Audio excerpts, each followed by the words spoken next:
안녕하십니까. 반갑습니다. 행복한 가정을 위한 아빠 리더십 또 그 첫 번째 시간을 시작하도록 하겠습니다.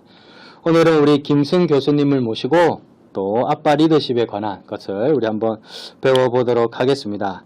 우리 교수님께서 이렇게 제가 한번 보니까 책이라든지 강의 활동들도 상당히 활발하게 하셨더라고요. 그런데 특별히 아버지 교육에 관해서 이렇게 많이 하셨던데 아버지 교육에 특별히 관심을 가지신 이유가 계실까요? 있습니다. 여러 가지지만 딱 두 가지가 떠오르는데요. 네. 첫 번째는 파더 쇼크라는 다큐멘터리와 책을 보았기 때문이에요. 지금으로부터 한 7, 8년 전에 등장했던 파더 쇼크라는 다큐멘터리가 너무 충격적이었고 제목 그 자체도 충격이잖아요. 그렇죠. 일단 충격을 받았고요. 두 번째는 그 전후로 제 자녀들이 성장하기 시작했어요. 무려 3명이나. 그래서 이론과 현실 사이에서 고민이 많았고 정말 좋은 아빠로 살고 싶다. 그런 마음으로 연구를 시작했습니다. 그럼 파더 쇼크라는 혹시 그 내용이 뭔지 잠깐 소개해 너무 충격을 받아가지고 잊혀지지가 않아요. 그 당시에는 되게 파란을 일으켰고 좋은 프로그램으로 상까지 받았었는데요. 그러니까 제가 출연한 게 아니라 EBS 다큐멘터리였습니다. 그죠. 말 그대로 보면 제목 자체가 이제 아버지의 어떤 충격 뭐 이런 이야기인 것 같은데. 맞습니다. 살짝 소개해드릴까요? 내용이 뭐 주로 어떤 게 있었죠? 일단 뭐 1부, 2부, 3부로 진행이 되는데 전반적인 내용은 우리가 보통 충격을 받았다라고 할 때는 내가 뭔가 잘못 살고 있나? 그렇죠. 이런 부정적인 효과가 그렇죠. 조금. 그러니까 두 가지. 하나는 뭔가 부정적인 효과. 정말 잘못하면 큰일 나겠구나. 이런 첫 번째 자극이 하나가 있고요. 두 번째는 제대로 하면 좋겠구나에 대한 어떤 보상심이 있죠. 두 가지를 모두 보여주는 프로그램이었어요. 그래서 먼저는 충격을 주고 그 사이사이에 가능성을 보여주는. 그죠. 잘하면 이런 효과가 있다. 그렇죠. 그런 점들을 봤기 때문에 제 마음에 콕 새겨졌습니다. 그럼 어떻게 부정적인 효과가 어떤 건지 한번 간략하게. 일단 그 2부를 기억하는데 그때 내용 중에 2부 내용에 성인으로 살아가는 남자들, 특히 다수의 아버지들의 마음속에 있는 또 부정적인 감정들 평상시에는 드러나지 않고 평상시에는 자상한데 특정 상황, 자녀를 교육할 때 욱하거나 그렇죠. 뭐 뜻한 대로 교육이 안 되거나 이럴 때 툭툭 나오는 부정적 감정들이 상당수가 어린 시절 본인이 성장하면서 아버지에게 받은 영향들이 내재되어 있다가 나온 경우가 많더라고요. 그런 점들을 통해서 이것이 계속 흘러가는구나. 그런 점들이 가장 큰 충격으로 다가와서 1차적으로는 받은 감정들을 잘 추스려야 되고 두 번째로는 내가 아버지로 살아가면서 또 주는 감정들을 잘 조절해서 주어야 되겠구나. 이런 점들을 깨닫게 된 거죠. 그것도 아주 충격적이고 자극적으로. 그렇죠. 그러니까 우리가 저희들 보면 아버지들이 보통 대하는 태도를 이렇게 다 보면 저분도 예전에 어렸을 적에 아버지한테서 저런 걸 받았겠구나 하고 이렇게 짐작할 수가 있는데 그것들이 그대로 이제 자녀들에게 간다 하는 그런 말씀이신 거죠. 그 사이에 정말 충격적인 부분들이 떠오른 게 있는데요. 가장 마음에 와닿는 건 어떤 아버지로 살고 싶어요라고 물어본 질문에 이렇게 딱 앞에 섰을 때 그 등장인물들 상당수가 나의 아버지처럼만 하지 않으면 난 성공이다. 그렇죠. 이 멘트들을 많죠. 이 멘트들을 꺼내는 걸 보고서 더없이 크게 다가왔고요. 그렇게 다짐하면서 자상하게 살려고 하지만 중간중간 문득문득 나도 모르게 상황마다 툭툭 닮은 모습들도 나오는 것들을 계속 보여주고 있더라고요. 공감이 많이 됐습니다. 맞습니다. 그런 부분들이 있기 때문에 조절까지도 사실은 해야 되겠다. 맞습니다. 그래서 우리 교수님 자녀가 이렇게 3명이라는데 어떻게 3명 학년이나 나이가 어떻게 되죠? 뭐 과거와 달리 어느 시점을 지나니까 제 나이를 포함해서 자녀들의 나이가 쉽지 않아요. 기억하기가 자꾸 변해요. 외웠는데 변하고 외웠는데 바뀌더라고요. 맞아요. 혹시 알고 반번호 잘 모르시잖아요, 자녀들. 잘 들었는데 6반인지 9반인지 막 헷갈리고 그렇죠. 맞습니다. 그래서 좀 학년 정도만 기억하려고 노력하고 있고요. 제 얼굴 보고 믿지 않으시겠지만 큰아이가 고3입니다. 고3? 네. 아이고.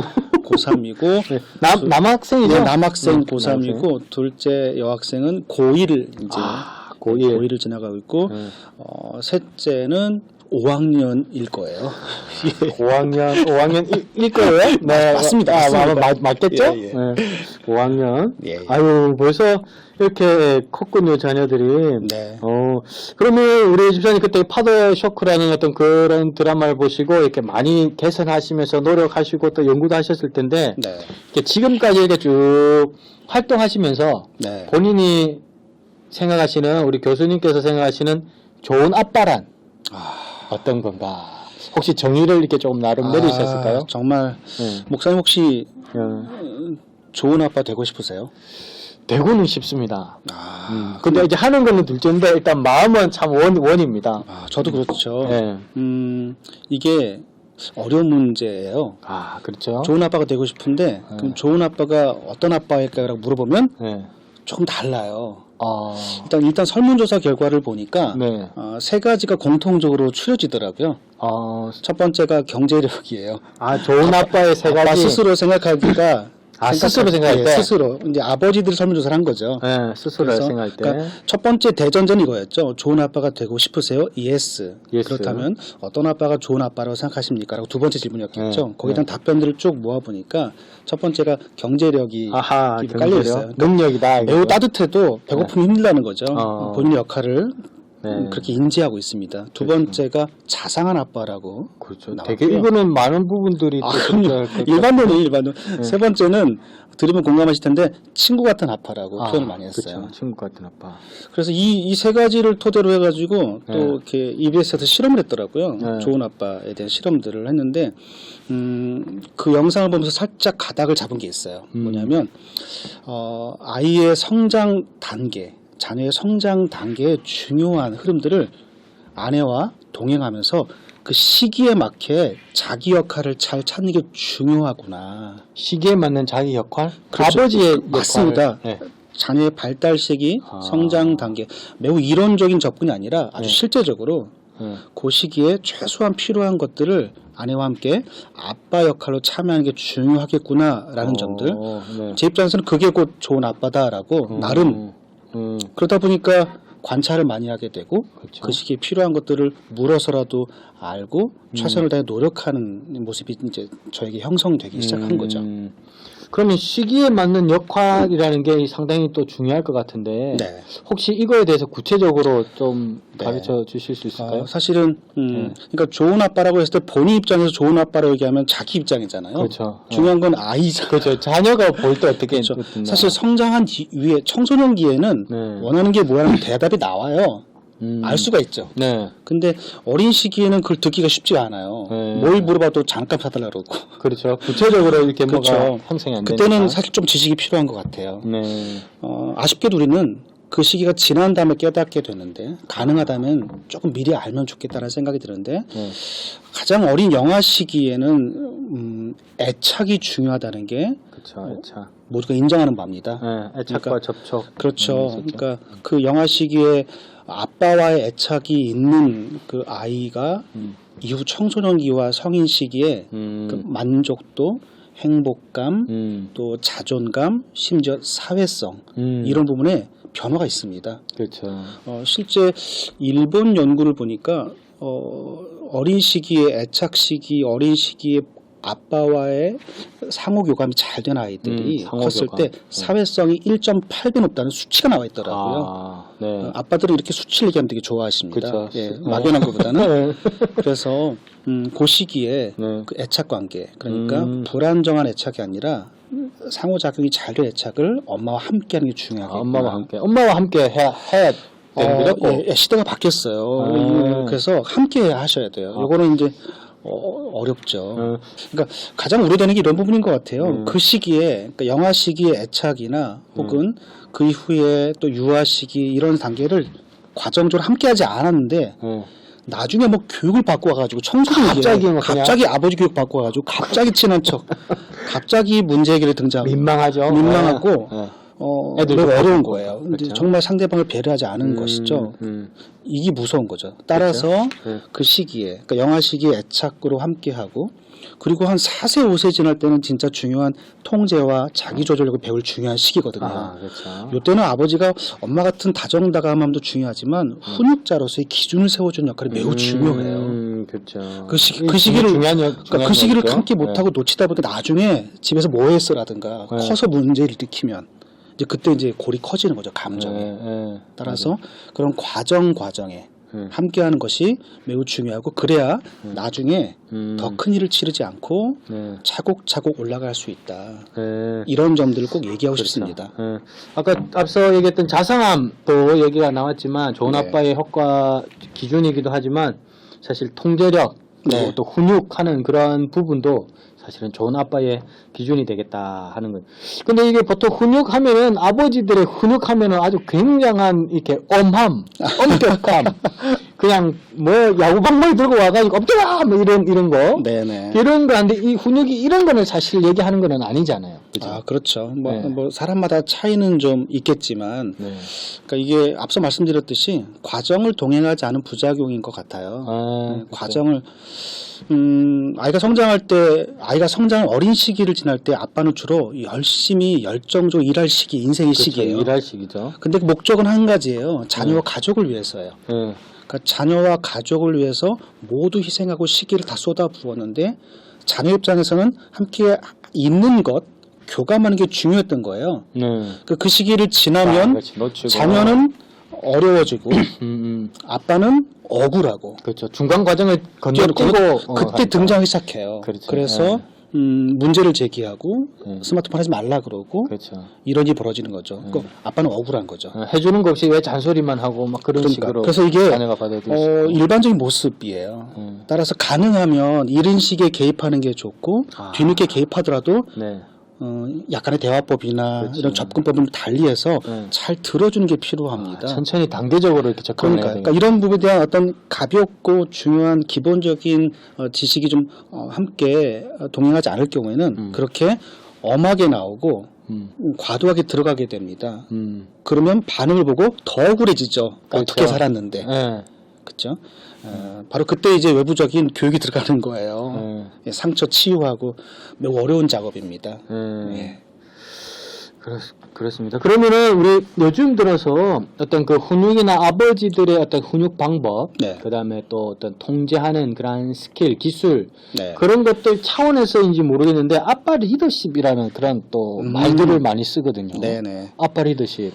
근데 그게 어떻게 이렇게 생각하고 계신지 아빠 리더십이라는 아빠 리더십은 사실은 최근에 등장하기보다는 이전부터 있었던 꽤 오래전부터 있었고요. 네. 그리고 2010년을 지나면서 네. 아주 붐이었습니다. 아, 2010 그러니까 2010년을 지나면서 프렌디, 네. 프렌드 플러스 데디, 그러니까 네. 친근한 아빠, 프렌디, 친근한 용어, 아빠. 네. 프렌디, 네. 뭐 라떼 파파, 아, 한 손엔 커피 라떼, 한 손엔 유모차. 어허. 그러니까 우리 예상과 달리 신세대적인 생각보다 잘한다는 거예요. 젊은 친구들이. 잘한다. 예, 그 이후 시기 아빠가 된 존재들이 생각보다 정말 친근하고, 네. 그리고 워라밸을 중요시하고, 함께 유모차를 끌고, 이런 노력들을 배워서 알 수도 있고, 그리고 또 그게 또 본인에게 필요하다고 느껴서일 수도 있습니다. 따라서 생각보다 잘하고 있습니다. 이때 중간에 등장한 용어가 아빠 효과? 파더 이펙트였었어요. 네, 그렇죠. 우리 교수님 쓰신 책에 또 보면 아빠 효과라는 그런 말이 맞습니다. 나오고 있긴 한데. 네, 그 파더 효과, 그러니까 아빠가 아버지가 양육에 개입함으로써 얻을 수 있는 다양한 어떤 긍정적인 결과들을 얘기하는 거예요. 긍정적인 결과들. 사실은 긍정적인 결과도 있지만 앞서 언급했듯이 부정적인 결과를 막기 위해서라도 개입해야 되고, 교육에 개입해야 된다. 그렇죠. 네. 개입해야 되고, 그것이 또 본인의 행복을 위해서도 필요합니다. 네. 필요하고, 과거에는 아시겠지만 아주 예전부터 오던 아버지 상에서는 양육을 엄마가 책임지고, 그렇죠. 전통적이었죠. 네. 아빠는 생계 경제활동. 그래서 엄마는 정말 최고의 양육자, 아빠는 자원 제공자로서 딱 정해져 있었어요. 네. 근데 이게 가능했어요 그때는. 네. 그 시기에는 가능했어요. 왜냐하면 가족 제도도 대가족이었고 네. 다른 동물과 달리 인간은 태어나면서 아주 미숙하게 태어나서 한 15년 이상은 완전히 도와줘야 돼요. 네. 동물들은 태어났을 때 그렇죠. 바로 그렇죠. 좀 큰 상태로 태어나잖아요. 네. 근데 우리는 정말로 손 많이 가고 아. 비용 많이 들고 네. 혼신을 쏟는 존재로 태어나요. 그렇죠. 최소 15년 이상은. 네. 근데 그게 대가족일 때는 가능했어요. 네. 할아버지도, 아, 이모도, 어머니도 고모도, 양육에 심지어는 좋아하니까. 마을 전체가 키워졌어요. 네, 네. 밭에 나가면 키워주고. 네. 근데 이게 바뀐 거죠. 핵가족으로 바뀌고 하다 네. 보니까 도와줄 사람이 없는 거예요. 또 시기적으로 맞벌이가 되기 시작한 거예요. 네. 이런 변화가 있다 보니까 혼자 엄마가 감당하기 어려운 시대가 된 거죠. 네. 거기에 이제 시대적인 변화, 저출산으로 인한 어떤 제도적 지원이 좀 갖춰지면서 그렇죠. 적극적으로 육아에 참여하는 방식으로 이런 시기적인 변화도 한몫했습니다. 그래서 예전에는 뭐 일찍 퇴근하면 눈치 보였지만 네. 눈치 주는 사람이 눈치 받는 시대가 된 거죠 지금은. 그렇죠. 네. 그래서 그런 변화들 때문에 이런 아버지 효과들이 조금 빛을 그렇죠 드러내기 시작했고 일정 부분 네. 효과가 있습니다. 네. 그렇다면 인성이라든지 문제 해결 능력, 네네. 어떤 소위 말하는 실력 이런 음흠. 것들을 키우기 위한 어떤 방법, 음흠. 아버지가 제공할 수 있는 방법. 아주 센스 있으시네요. 네. 딱 예상한 그 질문을 또 꺼내셨어요. 아, 그래요? 네, 네. 네. 정말 최적의 인터뷰 진행자신 것 같아요. 일단 사실 이게 무슨 기술적으로 A 플러스 B는 C 이렇게 나올 만한 공식은 또 아니에요. 그렇죠. 하지만 제가 소개해드릴 수 있는 건 그럴싸한 키워드는 소개해드릴 수 있을 것 같아요. 키워드. 그러니까 제가 두 가지 연구를 한 10년 이상 해서 현장 교육을 했는데 하나가 자기주도 학습 쪽이었고요. 한 가지가 진로였어요. 네. 주로 펴낸 책들이 다 그런 책들이었거든요. 네. 지금에서야 부모 리더십 책이나 아빠 리더십이나 뭐 미래 교육 책을 썼지만 그 전에는 그 학습과 진로에 몰입했었는데요. 많은 앞서간 사람들 혹은 미래를 관찰하고 예측하는 전문가들 의견들을 제가 오랜 시간 관찰하고 연구하고 공통점을 추려보니까 대부분 이렇게 얘기하더라고요. 뭔가 공식과 답을 얘기하기에는 너무나 예측하기 어려운 시대가 오고 있다. 예측 불가의 시대. 예측 불가의 시대다. 따라서 진짜 미래에 필요한 진짜 역량은 첫 번째 학습 민첩성 이런 용어를 꺼내더라고요. 학습 조금 어려운 용어인데 예, 학습 민첩성. 네, 그렇죠. 질문 나올 줄 알았어요. 네. 예, 질문을 유도하는 어떤 제 키워드였죠. 학습 민첩성. 좀 풀어보자면 이런 거예요. 그러니까 끊임없이 변하는 상황을 바라보면서 그때마다 드러나는 모르는 것들, 주제를 파악하고 그것을 알아가기 위해서 노력하고 그 변화에 대응하는 거예요. 그러니까 뭐가 올지 모르니까 미래를 살아가는 우리 청소년들은 또 미래 세대들은 변하는 거 그게 어떤 건 기술이고 어떤 건 트렌드이고 어떤 거는 어떤 입시 기준들이니까 계속 변하는 거니까 변하는 게 뭐지를 보고서 필요한 건 이거지라고 확인한 뒤에 어떻게 확인하지? 유튜브 검색해서 공부하는 거죠. 그럼 또 그걸 마스터해요 또. 네, 그렇죠. 이게 가능한 시대가 된 거예요. 아. 그래서 이 학습 민첩성 이게 성적과는 또 다른 거죠? 그렇죠. 그러니까 네. 뭐 원오브 댐이에요. 그 과정 면에서 부분적으로 필요한 것들이 이때는 성적이구나라고 확인되면 할 수도 있고. 그건 또 노력해서 얻어요. 그러니까 이것에 전부를 걸진 않아요. 그렇죠. 네. 이게 무서운 네. 힘인 것 같아요. 네. 두 번째는 진로 탄력성이에요. 탄력성. 용어 좀 새롭죠. 네. 저도 진로 연구를 한 10년 하면서 어떤 키워드를 꺼내야 미래를 담을 수 있을까? 새로운 진로 교육에 그 진로 탄력성이 등장했는데 2018년 정도를 기점으로 이 용어가 막 들어오기 시작하더라고요. 원래는 회복 탄력성 들어본 적 있지 않습니까? 네. 한바탕 휩쓸어져 회복 탄력성. 그렇죠. 인생의 어떤 어려움, 위기, 절망 끝에서 다시 되튀어오르는 어떤 긍정의 힘. 건강한 사람일수록 회복 탄력성이 맞습니다. 좋다. 뭐 이런 얘기를 많이 했었죠. 근데 이 진로 탄력성이 비슷해요. 그 앞쪽에 진로 상황에서가 붙으면 돼요. 자신의 미래 직업 혹은 진로 상황에서 다가올 예기치 못한 변화, 직업의 변동성 이런 부분들을 파악하고 필요한 필요한 것들을 확인한 뒤에 그것을 준비해서 유연하게 적응하고 대처하는 진로의 역량을 말하는 거예요. 매우 멋있긴 한데 네. 좀 사실 어려울 것 같은데. 어렵죠. 그러니까 쉽게 얘기하면 A라는 꿈을 꾼 초등학생이 실제 직업 현장 나가는 그 시기가 됐을 때 그 직업이 없을 확률이 매우 높아요. 지금은 그럴 수가 있죠. 그러니까 그렇죠? 이건 네. 당황스러운 거예요. 매우 당황스러운 거예요. 마치 과거 이런 일이 있었죠. 레슬러 꿈나무들이 평생을 어린 시절부터 레슬러를 꿈꾸면 올라왔는데 국제올림픽위원회에서였나요? 올림픽 종목에서 레슬링이 사라진 적이 있었어요. 맞아요. 발표 난 날 온 꿈나무들이 절망에 빠진 거죠. 인생의 꿈이 사라진 거예요. 물론 다시 복귀됐지만. 그렇죠. 저의 입시 때도 그랬어요. 실제로 대학교에 토목과 갔다가 군대 갔다 재고 나서 토목과가 없어졌어요. 이런 일이 벌어지는 거예요. 네. 지금도 벌어지고 있어요. 네. 그러니까 어떻게 해야 될까? 그래서 등장한 용어가 진로 탄력성이에요. 그러니까 진짜 중요한 두 가지는 내가 누구인가, 내가 어떤 강점을 갖고 있는가를 어린 시절부터 부모와 소통을 통해서 활동을 통해서 차곡차곡 쟁여야 돼요. 아, 그렇죠. 내가 예, 무엇을 자기 거, 잘하는지. 자기 그래야 대응이 가능해요. 두 번째는 이 기본기 위에다가 어떻게 변해가지라고 바라보는 시야가 딱 붙여지는 거예요. 네. 첫 번째 게 내 거고 두 번째 게 외부 거잖아요. 네. 내게 탄탄하면 변화에 대응하는데 내게 없이 외부의 근거만 보면 정말 난리가 나요. 변할 때마다. 이겼다, 저겼다, 이겼다. 그렇죠. 저겼다, 그게 바로 진로 탄력성의 본질이에요. 네. 그래서 이런 힘들을 근데 중요한 건 시대가 바뀔수록 정말 인재를 판별하는 중요한 기준들이 되게 내면적인 거로 바뀌기 시작했어요. 시대가 바뀔수록. 내면적인 거. 그렇죠. 역량, 네. 그렇죠. 뭐 인성. 그러니까 학생부 종합전형의 기본 기준에 발전성이 있고 탐구 역량이 있고 인성이 있고 리더십이 있어요. 아, 멋지지 않습니까? 상당히 내적인 상당히 같은- 내적이에요. 네. 그 중에 구석인 한 가지가 이제 교과 성적이 있겠지만 아. 내적이죠. 네. 전반적으로 기업에서 인재를 선발할 때 중요한 선정 요소가 복합적인 문제 해결, 뭐 창의성, 뭐 플렉서블 유연성 이런 건데 네. 내면적이에요.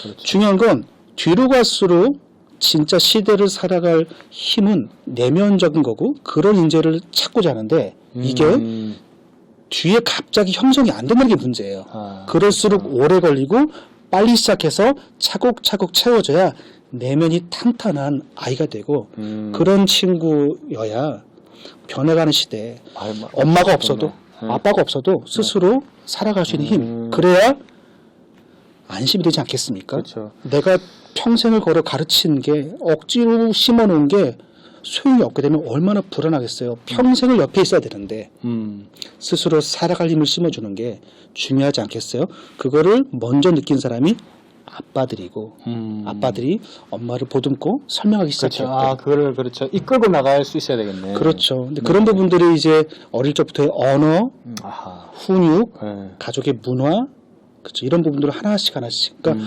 훈육이 필요할 때 가치를 심어줘야 기준을 알고 성장하는 거고 이런 식으로 하나씩 채워줘야 본질적인 게 차곡차곡 들어가고 복합적인 미래 시대에 그것들이 드러나게 되는 거죠. 그렇죠. 그래서 제가 예전에 이렇게 보면은 우리 엄마들 같은 경우에는 상당히 이렇게 어떤 그 성적에 관해서 네. 점수에 관해서 굉장히 민감하는 경우들이 많거든요. 네네. 근데 아버지들은 또 사실은 그게 중요하지 않다라고 또 얘기를 많이 하는데 그래서 둘이서 이렇게 어떤 뭐 트러블이 생기기도 하는데 사실은 이런 부분들이 맞춰줘야 되겠군요. 그렇죠? 내적인 것부터 해서 맞습니다. 실질적으로 예. 그래서 이게 제가 젊은 부부들 관찰해 보니까요. 네. 이렇게 멀리 보는 교육을 받은 또 문화에 익숙한 부부들은 그런 부부들의 조율을 잘하더라고요. 역할 분담도 하고. 서로 간에 예. 그래서 제가 파더라이즈의 책에는 이런 부분들을 고민 끝에 인재상이라는 키워드를 꺼냈었어요. 인재상.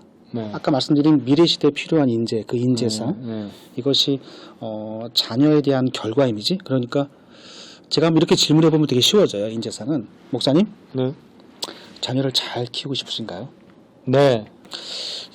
자녀를 어떤 사람으로 키우고 싶으세요? 자녀를 어떤 사람으로 키우고 싶은지에 대한 답변, 그것이 곧 자녀 인재상이고 아하. 어떻게 키우실 텐데라고 물으면 싹 정리해보면 따뜻하게 말하고 부부끼리 대화할 때 따뜻하게 대화하고 공을 보이는 거죠. 네. 이런 구체적인 문화들을 만드는 거예요. 네. 그게 바로 인재상 교육이에요. 아, 이거를 지금 들으시는 우리 아버님들, 어머님들도 한번 생각해 보면 좋겠네요. 실제로 제가 아버지 강의를 해본 적이 있는데 아버지 학교는 아니고 엄마들 강의를 시리즈로 다 한 뒤에 엄마들의 요청에 의해서 네. 아버지 강의 해주세요 해서 저녁에 만났었거든요. 네. 인재상 토론을 시켜봤어요. 네. 그러니까 다 인터뷰했죠. 그랬더니 정말로 경쟁 1등 어떤 특정 직업 네. 성적 얘기 아무도 안 하셨고요. 아, 눈 시뻘개지셔가지고 따뜻한 아이예요. 의외로. 배려, 네. 감사, 리더십, 세상을 아우를 수 있는 아, 그 진짜 진심은 그거였던 거예요. 그렇죠. 그래서 그 내용을 가지고 토론을 시켰어요. 토론을 시켜서 그룹별로 인재상들을 만드는 작업했는데 네. 정말로 흐뭇한 시간이 연출되었고요. 그 이후에 과제로 그것을 집에 액자로 만들기로 했었거든요. 네. 이름하여 그 책에 나온 인재상 액자였었어요. 아, 그를. 저희 집에 이제 감사와 배려가 딱 붙어 있거든요. 그럼 교수님은 우리 자녀들이 감사하고 배려할 수 있는 그렇게 해서 어쨌든 이 서로 인재상을 그 액자로 해서 딱 만들어서 눈에 보이게끔 이렇게 만들어 주셨네요. 맞습니다. 이게 문화가 필요하고요. 그러니까 정말 최선을 다하는 거예요. 네. 그렇게 해서라도 계속 시각화하고 보고 품고 중요한 것들을 각인시키고 아하. 부모조차도 계속 품게 되고 네. 뭐 이런 작업들을 해보자는 거고 조금 젊은 친구들도 이 분위기에 좀 이렇게 수용을 하기 시작하더라고요. 네. 그래서 아마 이 젊은 분들이 더 이런 상황들을 더 잘 이렇게 대응하실 것 같은데. 젊은 분들이 대응을 잘한다는 것도 있지만 기성세대가 대응이 어려운 게 더 커요. 어렵다라는 거. 살아오던 과정이 있으셔가지고 그렇죠. 지금까지 해왔던. 어떻게 바꾸기가 그렇죠. 사람은 잘 쉽지가 바뀌지 않죠. 않거든요. 네, 그래서 맞아요. 유연할 때는 좀 수용하는데 꽉 채워진 상태에서는 바뀌기가 어렵더라고요. 아. 저도 이렇게 한참 들어갔다가 움찔하고 물러날 때가 많아요. 네. 그래서 오히려 제 에너지를 좀 열린 친구들, 또 젊은 커플들, 젊은 부부들에게도 에게는 많이 좀 이렇게 전파하고 있어요. 우리 그러면 우리 교수님은 어떻게 가정에서 고3이면은 굉장히 지금 한창 예민하실 텐데 어떻게 네. 접근하면은 자녀들이 잘 받아주시나요?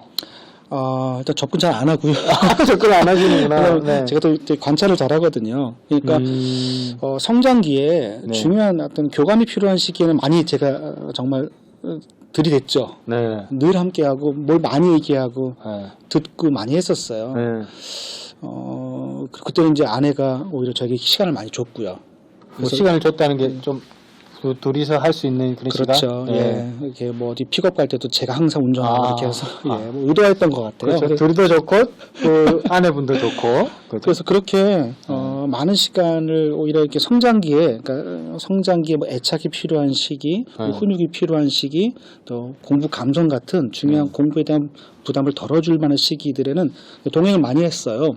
근데 우리 이제 그 시기가 지나고 좀 예민한 시기, 학습에 눌리는 시기가 되니까 오히려 뭔가 가르치고 방향을 잡아주는 것보다는 좀 보듬어주고 따뜻함이 필요하더라고요. 그 컨셉은 와이프예요.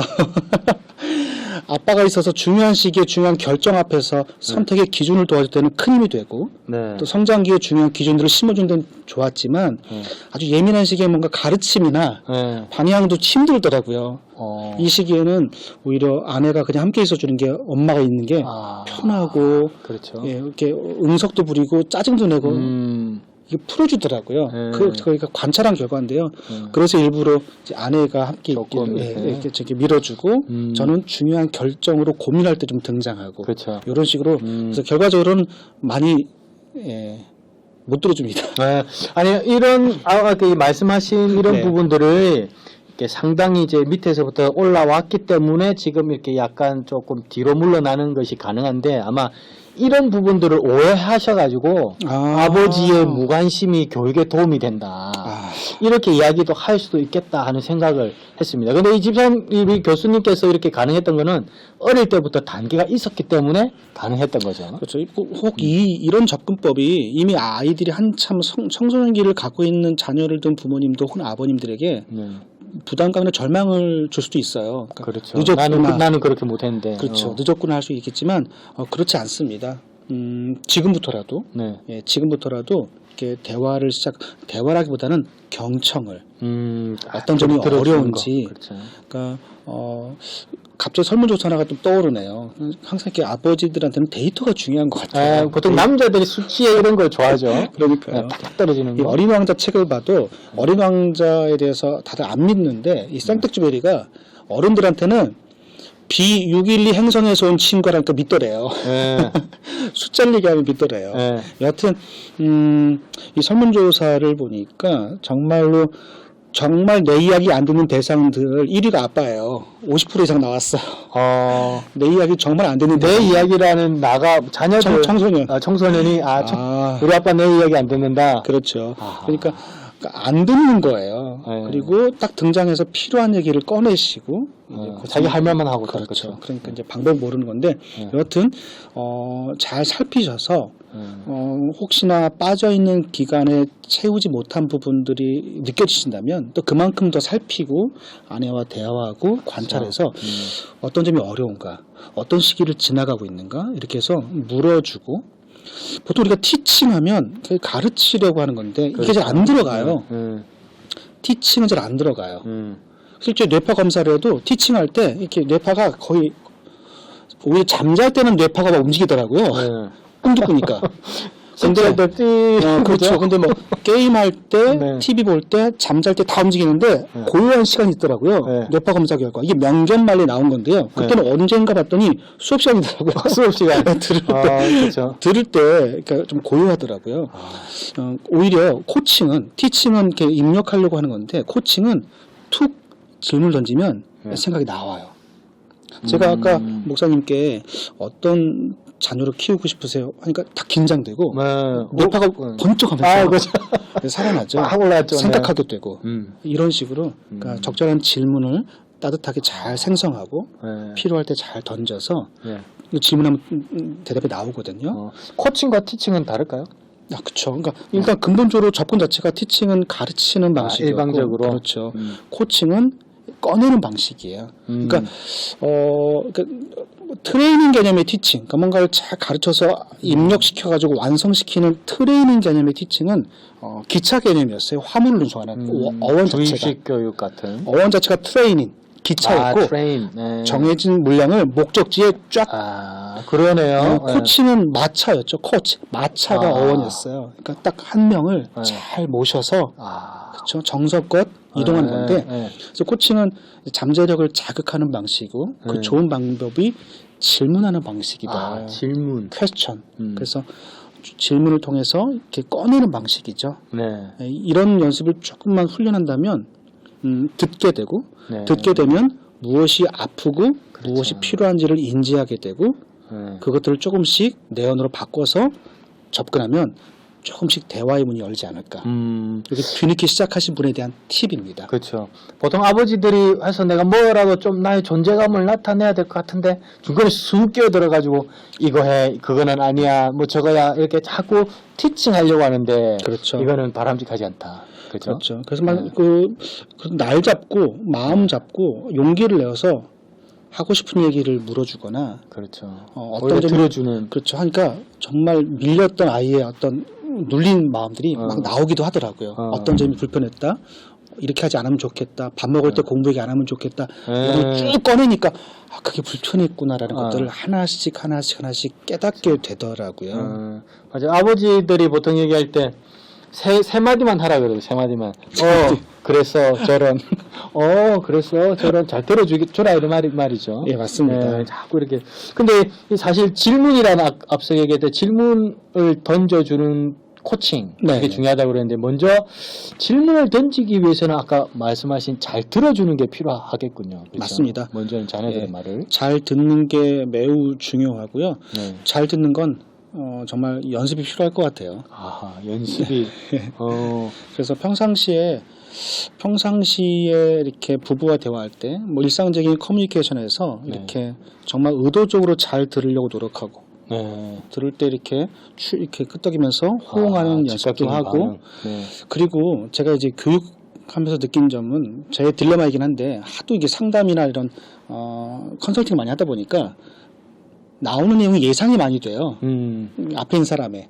그러다 보니까 집중이 잘 안 되더라고요. 너무 많은 사람 만나거나 반복적인 내용을 들을 때 아, 그렇죠. 그러면 저조차 중간에 딴 생각이 쓱 들어와요. 그렇죠, 그렇죠. 근데 가장 위험한 순간은 뭐냐면 앞에 있는 사람이 그걸 느낄 때예요. 이 안 사람 듣고 있구나. 딴 생각하고 있구나. 그렇죠. 이게 느낄 때는 상처가 이만저만이 아니죠. 그래서 의도적으로 눈을 맞추고 두 번째 끄떡이고 세 번째는 이게 지각을 확인해 주는 거예요. 그래서 아팠다는 거지 이렇게 하면서 내용을 되돌려 주는 그렇죠. 거예요. 이걸 계속 연습하면 내가 네 얘기 듣고 있어. 딴 데로 안 새요. 집중하고 있구나라는 메시지를 계속 주는 거죠.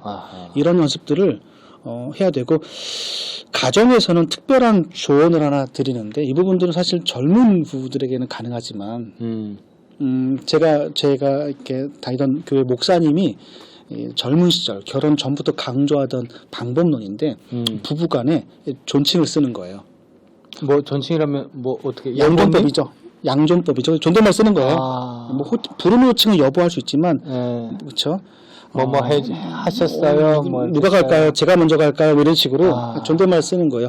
아주 괴로운 일인데 그렇죠. 이거를 제가 이제 충분히 이해가 안 되는 상태지만 신뢰의 마음으로 받아들이고 시작해 봤는데 20년이 지났지만 여전히 하고 있는데 교수님 계속 참 좋아요. 가정의 문화 자체를 상대방을 편하다고 쉽게 여기지 않고 당연한 것을 정말 당연하게 여기지 않고 소중히 여기는 태도가 언어에서 묻어나는데 좀 사무적이지 않을까요?